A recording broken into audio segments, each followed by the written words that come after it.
अरे ओ लंबू, कहाँ जा रहे हो? सामने वाले ढोलूराम चाचा के पास जा रहा हूँ गेहूँ खरीदने। अरे तो ढोलूराम चाचा के पास क्यों जा रहे हो? गोलूराम चाचा के पास जाओ। क्यों, क्या हुआ? कहते हैं ढोलूराम चाचा माप के पाप करते हैं। मतलब थोड़ा कम वजन का सामान देते हैं। उनके वजन कांटे में कोई प्रॉब्लम है? अरे नहीं नहीं, हम तो कितने सालों से ढोलूराम चाचा के यहाँ से सामान लेते हैं। वो कभी ऐसा नहीं कर सकते, मेरा पूरा विश्वास है। अगर है विश्वास तो जाओ, मेरा कोई कहना नहीं। अच्छा चलो, बाय बाय। Bye bye. एक था लंबू, एक था टिंगू। लंबू है होशियार, टिंगू है शक्तिशाली। ढोलूराम चाचा 2 किलो गेहूं दे दो। कितना बेटा? 2 किलो? अच्छा रुको 1 मिनट। थोड़ा वजन में कम लग रहा है। नहीं नहीं बेटा, तुम तो हमेशा मेरी दुकान पर आते हो, तुम्हें तो पता ही है ढोलू का काम कभी खोटा नहीं होता। शिव शिव शिव शिव। हाँ चाचा, आपके ऊपर तो पूरा विश्वास है, इसलिए तो हमेशा यहीं आता हूँ। अच्छा हुआ टिंगू रास्ते में ही मिल गया। यार कल के गेहूं ले आया, लेकिन चक्की में पीस लेने होंगे। कहाँ जा रहे हो? अरे टिंगू, मैं कल बस गेहूं ले आया चक्की से पिसवा के, तो भूल ही गया, इसलिए अभी लेकर जा रहा हूँ। ला दे, मैं पकड़ा दूं सामान। ये ले। कितना हल्का है, ये तो मैं एक उंगली में पकड़ लूं। 2 किलो वजन तुम एक उंगली में पकड़ सकते हो। वैसे तो 10 किलो तक एक उंगली में पकड़ सकता हूँ, लेकिन जितना मेरा अंदाजा है, मैं तुम्हें बता दूं कि ये 2 किलो बिल्कुल भी नहीं है, उससे थोड़ा कम ही है। चल चल, कुछ भी, कल ही तो अपने आंखों के सामने मेजर करवाया था। अच्छा तुझे झूठ लग रहा है, तो हम एक काम करते हैं, अभी चक्की में जाकर तब गिन लेते हैं कितना वजन है। वाह देख, सामने ही चक्की चल रही है। अरे ओ चक्की वाले चाचा, ये जरा गेहूं पीस देना तो। ये कितना किलो है? 2 किलो है। डायरेक्ट मत डालना, पहले गिन लेना। अच्छा ठीक है। अरे भैया, ये तो केवल 1.5 किलो ही है। क्या मतलब आधा किलो कम है? देखा, मैंने तुझे बताया था ना, कुछ तो झोल जरूर है, मुझे पहले से ही लग रहा था। चाचा बोलकर अच्छा चुनाव लगा रहे हैं। चल अभी चलते हैं उनके पास और उनसे पूछते हैं। नहीं यार, शायद ये भी हो सकता है कि गलती से हो गया हो। तुझे बड़ा विश्वास है ढोलूराम चाचा के ऊपर? इतने सालों से हम उनके पास से सामान खरीद रहे हैं, जरूर कोई गलती हुई होगी। अच्छा ठीक है, कोई दिक्कत नहीं, तुझे जो करना है वो कर। चाचा 1 किलो दाल देना। हाँ ये लो बेटा, 1 किलो दाल। 1 किलो ही है ना?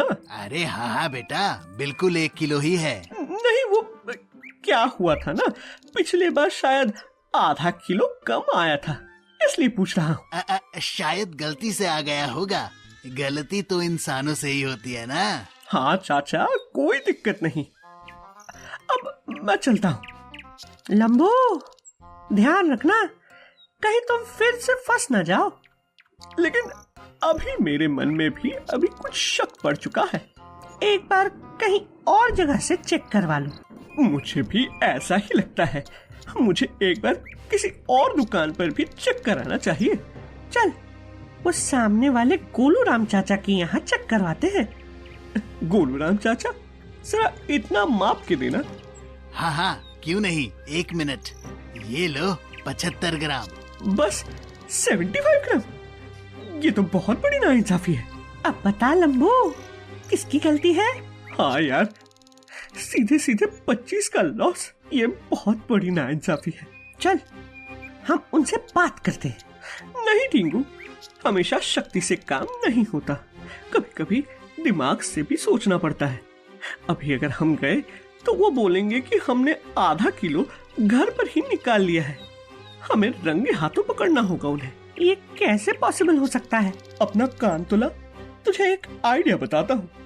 अरे वाह टिंगू, तूने तो एक नंबर दिमाग लगाया। आखिर भाई किसका हूँ? गोलूराम चाचा कैसे हो? सही है, सब सही है। तुम बताओ। कुछ नहीं, बस 2 किलो चावल लेने थे। बस इतनी सी बात। रुको 2 मिनट, अभी देता हूँ। ये लो तुम्हारे 2 किलो चावल। पक्का 2 किलो ही है ना?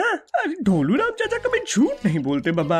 हाँ हाँ, वो तो हमें पता ही है। 1 मिनट रुकना ढोलूराम चाचा, मुझे ना एक काम है। क्या हुआ भाई, जल्दी बताओ। पीछे भीड़ खड़ी है। क्या हुआ जो पीछे इतनी बड़ी भारी भीड़ है? मतलब? मेरा मतलब है कि मैं आपके लिए कोई तोहफा लाया। सुनो सुनो सुनो लोगों,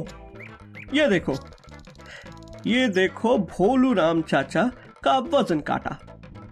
अब मैं इसमें रखता हूँ मेरे 2 किलो चावल। कितने हुए ये? 2 किलो हुए बराबर। हाँ हाँ बाबा, बराबर है। 2 किलो ही है, ले जाओ इसे अभी। रुको रुको जरा, सब्र करो। ये है आम जिंदगी, अब देखो मैजिक जिंदगी। अरे टिंकू, जरा अपना वजन काटा तो ले आओ। ये लो भैया, आपका वजन काटा। अभी देखना, अभी ये 2 किलो चावल सीधा सीधा कैसे कम हो जाता है। हम तुम्हारा मैजिक देखने नहीं आए हैं, हमें भी सामान खरीदना है, जल्दी करो। अरे हाँ लंबू, ये क्या बचपना लगा रखा है। चलो जाओ यहाँ से, उठाओ अपना वजन काटा। यहाँ मैजिक वैजिक नहीं दिखाना, आगे जाके दिखाओ कहीं। रुको चाचा, इतनी गड़बड़ मत करो। ये देखो, अब मैं चावल मेजर करता हूँ। ये क्या बचपना है लंबू, जल्दी अपने चावल उठाओ और वजन, और निकलो यहाँ से, जाओ यहाँ से। नहीं, ये कैसे पॉसिबल है? आपके वजन काटे में तो 2 किलो आ रहा है, मेरे वजन काटे में 1.5 किलो। मेरे 500 ग्राम चावल कहाँ हैं? तुम तो मैजिक कर रहे थे ना, तुम्हारे ही मैजिक में कहीं ये गायब हो गए होंगे। अगर ये मैजिक कर रहा है और इसके मैजिक से 500 ग्राम चावल कम हो गए हैं, तो चलो मैं देखता हूँ। मुझे तो मैजिक आता ही नहीं।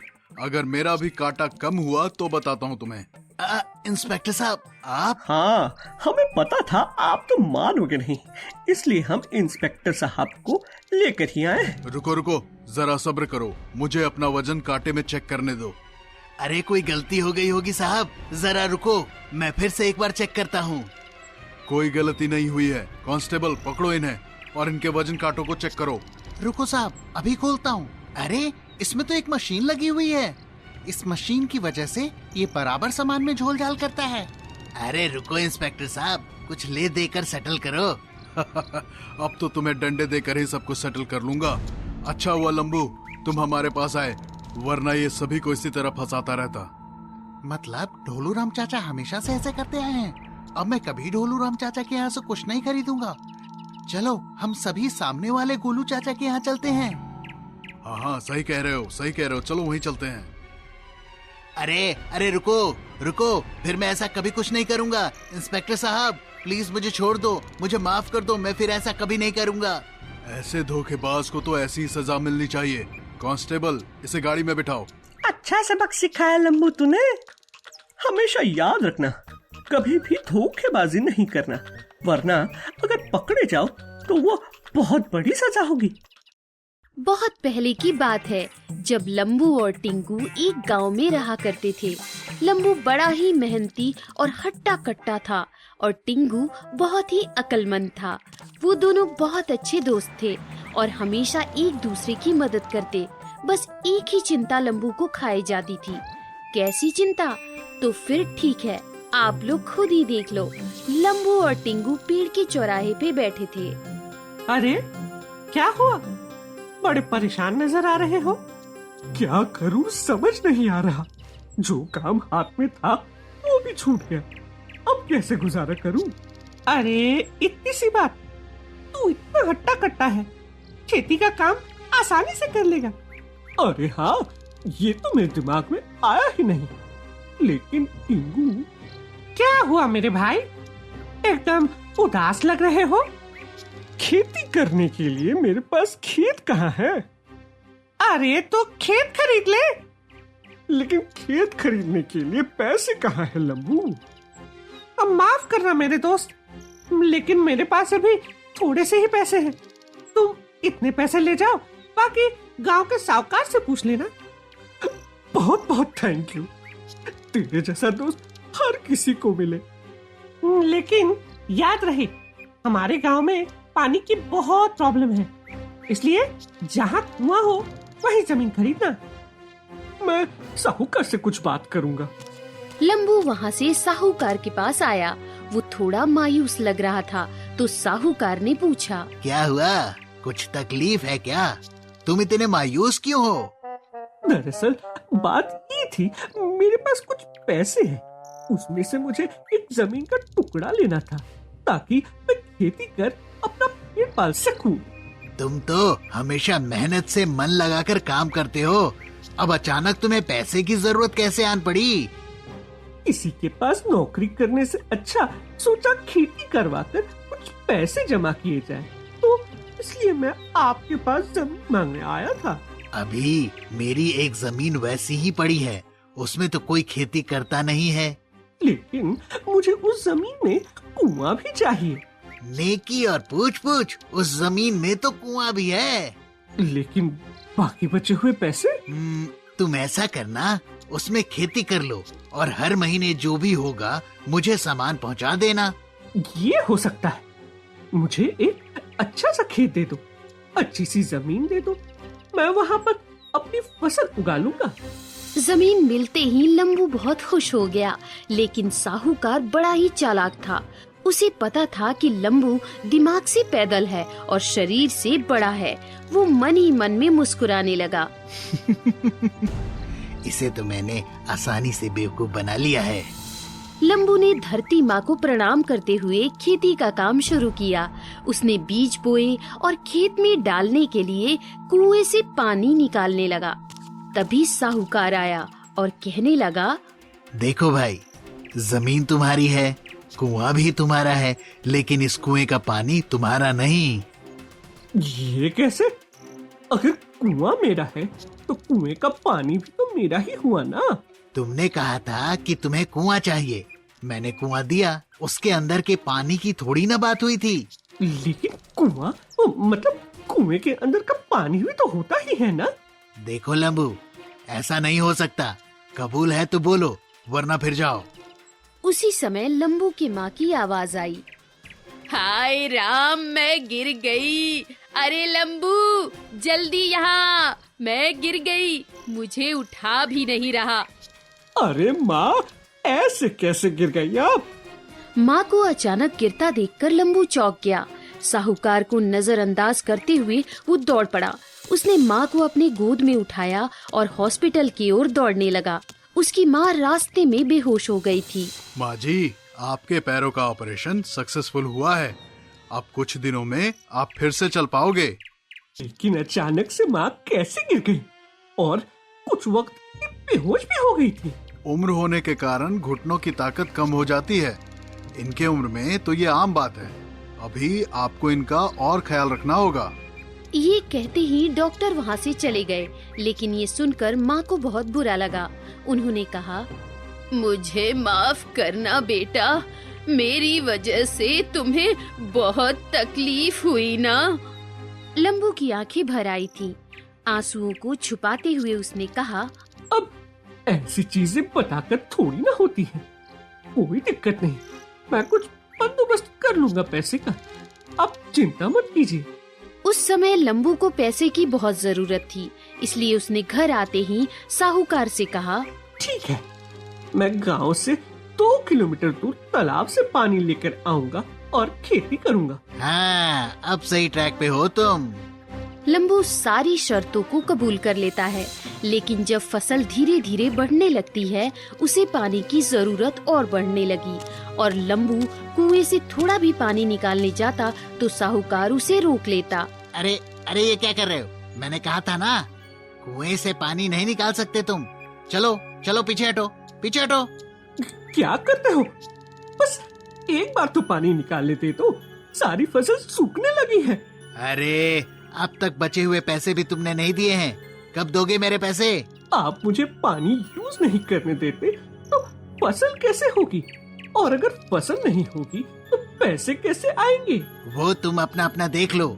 मुझे मेरे पैसे वापस चाहिए, वरना जाओ अभी यहाँ से छोड़कर। लंबू बहुत परेशान हो गया। वो हर रोज गांव से 2 किलोमीटर दूर एक बड़ा सा तालाब था। वो सुबह जल्दी उठकर दोपहर तक हंडे भरकर पानी लेकर आता था और फिर उसके आगे अपनी खेती करता था। एक दिन उस रास्ते में उसे टिंकू मिल गया। अरे लंबू, कहाँ जा रहे हो इतना बड़ा हांडा लेकर? अरे क्या बताऊं टिंकू, साहूकार कहता है खेत का कुआं तो तुम्हारा है, लेकिन कुएं का पानी उसका है। ऐसे कैसे हो सकता है? अगर कुआं तुम्हारा तो पानी भी तो तुम्हारा ही होना चाहिए ना। लेकिन वो तो मान ही नहीं रहा। उसने बोला है अगर मंजूर है तो बोलो, वरना चले जाओ। और माँ की हालत तो तुम्हें पता ही है, मुझे कुछ न कुछ करना ही होगा। टिंगू थोड़ा सोचने के बाद जोर की छलांग लगाकर बोला, आइडिया, आज शाम मैं तुम्हारे खेत पर आता हूँ, फिर उससे बात करता हूँ। लेकिन तुम क्या करोगे? वो बहुत अकड़ू है, वो किसी की बात नहीं मानेगा। थोड़ा तो मेरे ऊपर भरोसा कर दोस्त, तब तक इतना परेशान होता रहेगा। ठीक है। टिंगू ने सोचा साहूकार लंबू को बेवकूफ बना रहा है। शाम में टिंगू आया और साहूकार से कहने लगा, तुम लंबू को पानी क्यों नहीं निकालने देते? मैंने उसे कुआं दिया है, लेकिन उसका पानी तो मेरा है ना, क्यों निकालने दूं पानी? अगर कुआं लंबू का है तो तुम उसमें पानी नहीं रख सकते। एक तो तुम्हें पानी निकालना होगा, नहीं तो लंबू को कुएं में तुम्हारा पानी रखने के लिए पैसे देने होंगे। ये सुनते ही साहूकार हड़बड़ा गया और बोला, नहीं, ये कैसे हो सकता है? पानी तो कुएं के अंदर से आता है।